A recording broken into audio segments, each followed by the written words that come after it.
bom dia, boa tarde, boa noite. Eu não sei em que momento vocês vão estar vendo esse vídeo, mas eu devo estar por aqui, pelo cantinho, tá? Então a gente vai dar sequência às nossas aulas, né? Hoje nós vamos continuar falando do que nós vimos falando nas aulas anteriores, né? A gente estava entrando em radiação quando aconteceu esse problema, né, com a Covid-19, que nos afastou socialmente, mas nos aproximou virtualmente. Então agora a gente vai trabalhar aqui dessa maneira.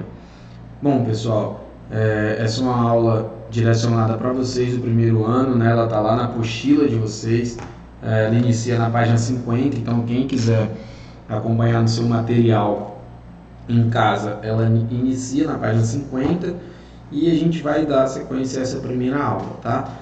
Então, o que vocês acham que essas imagens aí elas têm a ver em comum, né? Pausa o vídeo, analisa um pouquinho e imagina aí o que essas imagens elas têm a ver em comum. Bom, todas essas imagens elas falam de um fenômeno, né? E é um fenômeno nuclear, um fenômeno conhecido como radioatividade. Então, a radioatividade ela é um fenômeno que vai emitir partículas radioativas, né? Então é um fenômeno nuclear que vai emitir partículas radioativas. Nós, em sala de aula, nós já conversamos, né, sobre a origem da radioatividade, sobre a descoberta dos primeiros raios, né, radioativos, das primeiras emissões radioativas, dos experimentos. Então, nós vimos o papel que Marie Curie teve, e aí nós vamos dar sequência às nossas aulas falando de energia nuclear. Então hoje nós vamos falar um pouquinho de energia nuclear, tá? Mas para falar de energia nuclear é necessário que a gente entenda como que funciona uma usina nuclear, como que funciona a radioatividade, quais são suas emissões, quais são suas partículas, para que a gente venha entender no final dessa aula como que funciona uma usina nuclear, beleza, pessoal? Então vamos lá. Eu estou por aqui pelo cantinho, esse é o cursor do mouse, eu coloquei ele amarelinho para vocês poderem acompanhar. Bom, pessoal, é o seguinte, quando a gente fala de radiação, né, a gente viu lá com Marie Curie, com Rutherford, que nós temos 3 emissões radioativas. 2 delas são partículas, né? Então aqui a partícula alfa e partícula beta, e uma delas são ondas, né? Está aqui, as ondas gama. Então nós já conversamos sobre isso, né? Qual é a ideia de se ter, por exemplo, o raio-x? Por lá nos experimentos, né, a gente não sabia que isso era um raio alfa, um raio beta ou uma onda gama. Nós tínhamos apenas ondas radioativas, e isso ficou conhecido como raio-x, tá? Mas hoje sabe-se que nós temos as partículas alfa, que elas são partículas positivas. Nós temos aqui partículas beta, que são partículas negativas. E nós temos aqui as ondas gama, que são ondas neutras, tá? Então entenda o seguinte, as partículas alfa, elas são constituídas da seguinte maneira. Elas são constituídas de 2 prótons e de 2 nêutrons. Por isso, a partícula alfa ela vai ter essa configuração, tá? Isso aqui é um átomo de hélio, mas aqui é uma partícula alfa. Ela tem um número de baixo 2 e um número de cima 4. Professor, a partícula alfa é uma partícula positiva. Então, quando um átomo ele for submetido a uma radiação alfa ou uma partícula alfa, ele deve perder 4 números em cima e ele deve perder 2 números embaixo, porque ele é positivo, tá? Bom, os raios alfa, né, eles são as ondas, são os raios mais fracos que a gente tem, né? Ele consegue aí ser retido por uma folhinha de papel, né? Ele não atravessa nenhuma folhinha de papel. Então esse carinha, que é o raio alfa, ele viaja a uma velocidade de 30.000 km por segundo, né? E aí ele consegue ser retido por uma folha de papel. Para vocês que estão vendo o vídeo, é mais tranquilo porque você vai pausando, né? Você vai vendo ali onde aparece dúvida e aí você vai tirando suas dúvidas. Quando a gente olha aqui as partículas beta, que são partículas negativas, né? Partículas constituídas aí de elétrons, então as partículas beta, elas já são um pouco mais fortes que as partículas alfa. As partículas beta são negativas, como elas são constituídas de elétrons, lá em cima a carga dela é zero. Então, se um átomo sofrer uma emissão beta, ele vai aumentar uma vez aqui o seu número de baixo, tudo bom? Então, a partícula beta, pessoal, ela viaja a uma velocidade de 270 mil km por segundo. Então, ela é muito mais intensa que as alfa. Ela consegue atravessar o papel, né? Ela consegue atravessar o tecido, mas ela fica retido aí na sua pele, né? Então, uma parede de concreto, por exemplo, ela já consegue reter a partícula beta. Agora, quando a gente vem aqui para a gama, que é representado por esse Yzinho, ó, a gama ela é neutra, né? Então ela não tem cargas positivas nem cargas negativas. A gama ela é onda.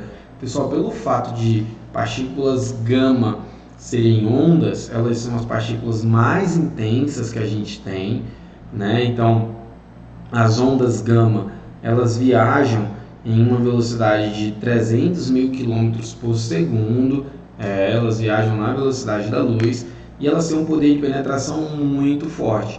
Então, as ondas eletromagnéticas gama, elas conseguem atravessar o papel, elas conseguem atravessar a nossa pele, elas conseguem, né, atravessar uma partícula fina de aço, mas elas são retidas aqui, ó, pelo chumbo, tá? Então, quando a gente fala de radiação, o metal que vai reter o chumbo, as ondas gama é o chumbo. Então, o chumbo, ele é um metal que vai reter as ondas eletromagnéticas gama. Então, a gente já sabe o seguinte: um raio-x, uma emissão radioativa, ela acontece quando tem partículas alfa, beta e gama.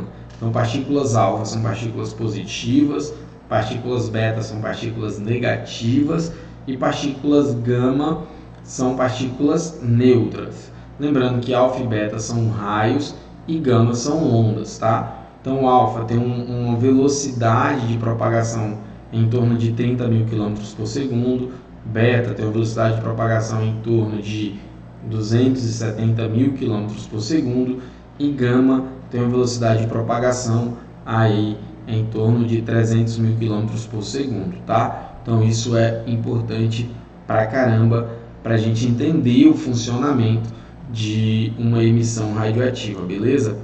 Bom, pessoal, quando a gente fala de emissão radioativa, cara, a gente não pode deixar de falar de fissão e fusão nuclear. Aí você tem que entender o seguinte, ó. A fissão nuclear, ela é a quebra do núcleo. Então, eu pego um átomo grande e esse átomo grande ele é desintegrado, tá? Eu divido ele em dois ou mais, como vocês estão vendo na imagem. Então, funciona da seguinte maneira. O átomo de urânio, ele é um átomo grande. Professor, como que eu sei que o átomo de urânio ele é um átomo grande? Olha só, quando você vê aqui em cima, o número de massa do urânio é 235, então ele é um elemento pesado, né? Ele é um elemento grande. Esse urânio, ele é atacado por um nêutron, tá? E aí, ao ser atacado por um nêutron, ele sofre uma desintegração. Ele se decompõe em dois átomos menores, ó, no criptônio e no bário. Então, toda vez que um átomo grande for atacado por um nêutron e esse átomo grande sofrer uma desintegração, né, ele for quebrado e se transformar em átomos menores, a gente vai ter uma reação de fissão nuclear.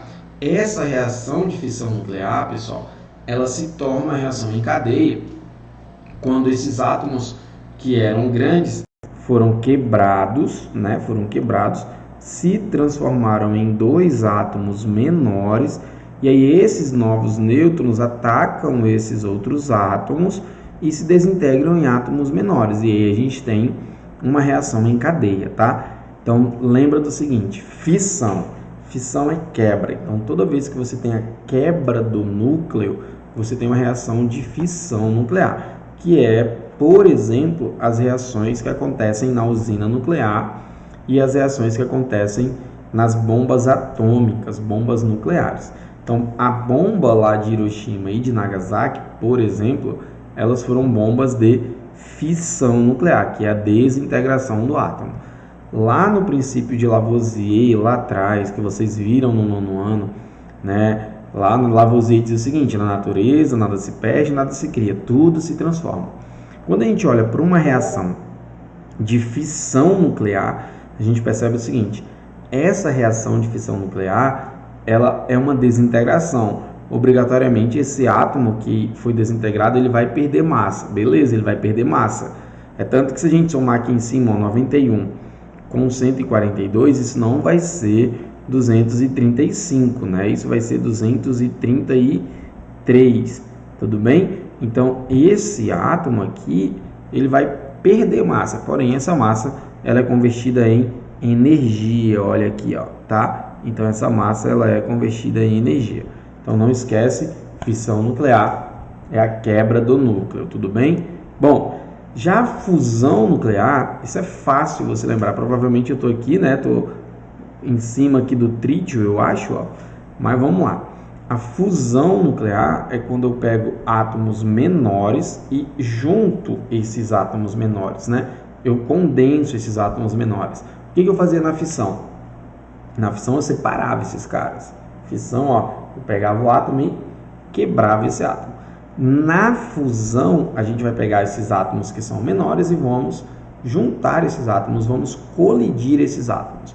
Então, pensa bem, é mais fácil, pessoal, a gente separar um átomo, a gente quebrar um átomo, a gente gasta menos energia para quebrar um átomo do que juntar um átomo. Então, a bomba de fusão nuclear, ela só vai acontecer nessas condições aqui, ó, em alta pressão e temperaturas. Então, eu preciso ter alta pressão e eu preciso ter uma alta temperatura para ter uma bomba de fusão. Então, por exemplo, se Hiroshima e Nagasaki tivessem sido uma bomba de fusão, provavelmente hoje o Japão nem existiria, porque a bomba de fusão ela é uma bomba muito forte, né? Ela é uma bomba que tem um poder de explosão incontrolável, tranquilo? Então, quando eu falo em fusão e fissão nuclear, lembra disso. Se eu tenho um átomo grande e esse átomo grande ele se quebra e se transforma em dois menores e assim gera uma reação em cadeia, aí eu tenho uma bomba de fissão nuclear. Se eu tenho dois átomos pequenos, né? Dois átomos pequenos e esses dois átomos pequenos colidem tanto que eles se fundem, aí eu tenho uma bomba de fusão. Para quem gosta de Dragon Ball, né, Dragon Ball Z, a bomba de fusão ela é um ótimo exemplo, tá? Então a fusão nuclear vai deixar o átomo muito mais forte e vai produzir muito mais energia que a bomba de fissão.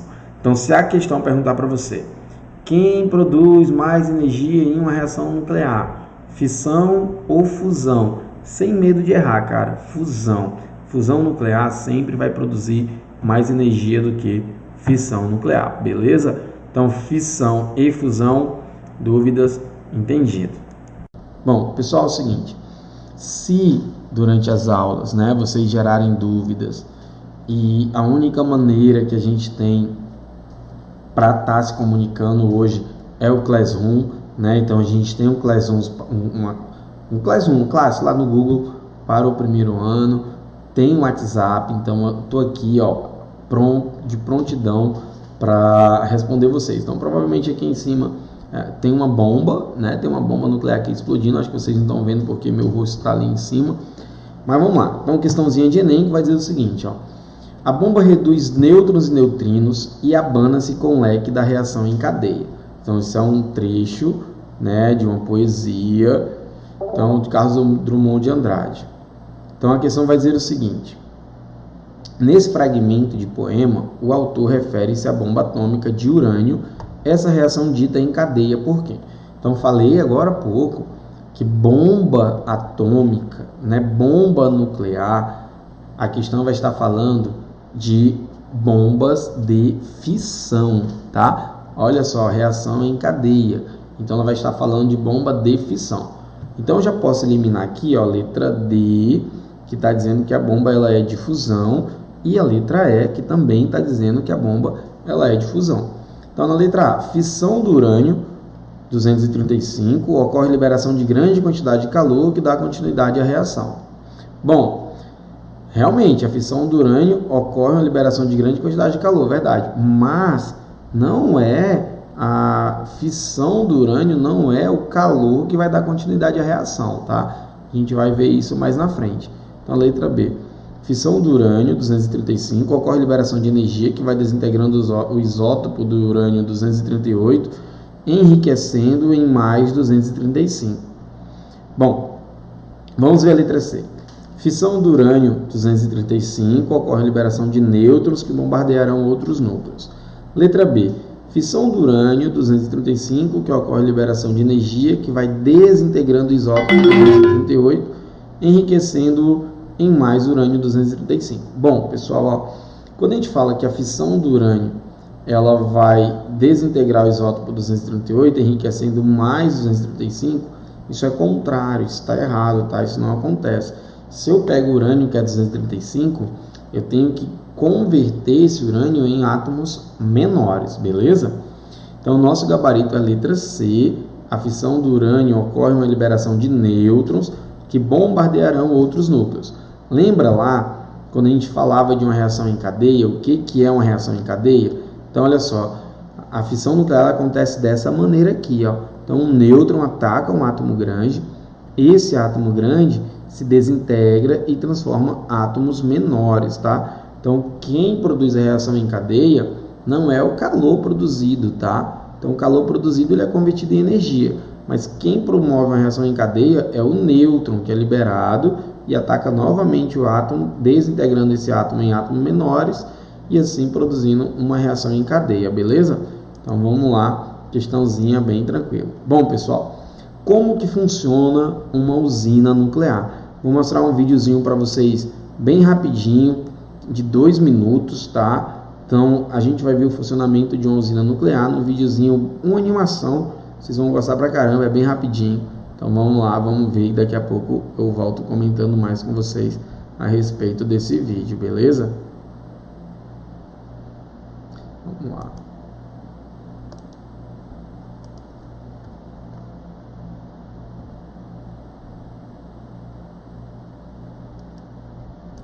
Cadê o vídeo?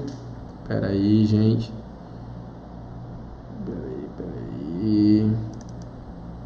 Agora ele vai. Aí, agora sim. Vamos lá, assistam aí rapidão. O Sol é a maior fonte de energia em nosso planeta e sua força vem dos átomos. A ciência nos deu a chave para controlar esta energia. E a sua matéria-prima é um mineral abundante em nosso país. Alguns átomos de urânio são capazes de liberar muita energia. Mas para virar combustível de usina nuclear, primeiro temos que aumentar sua concentração. E nós fazemos isso separando os átomos mais pesados dos mais leves, juntando tudo numa pequena, mas poderosa pastilha, capaz de produzir a mesma quantidade de eletricidade que 22 caminhões-tanque cheinhos de óleo diesel.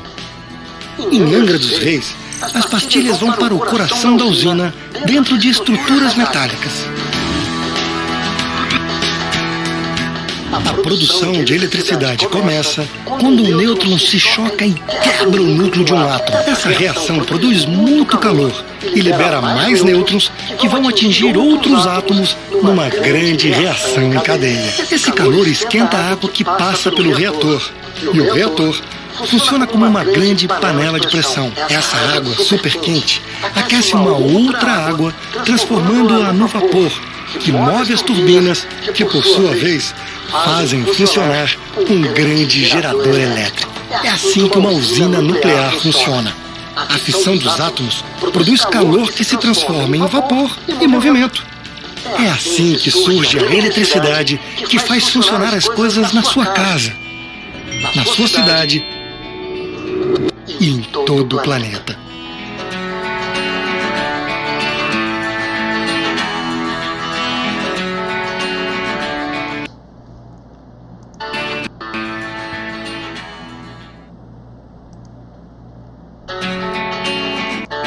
Bom, pessoal, então vocês viram aí, né, como que funciona uma usina nuclear, e isso é um tema para nossa próxima aula. Então espero que vocês tenham entendido muito bem como que funciona a reação de fissão e fusão, as partículas alfa, beta e gama, e aí na próxima aula a gente conversa sobre a usina nuclear, beleza? É isso, gente, até breve, tchau, tchau.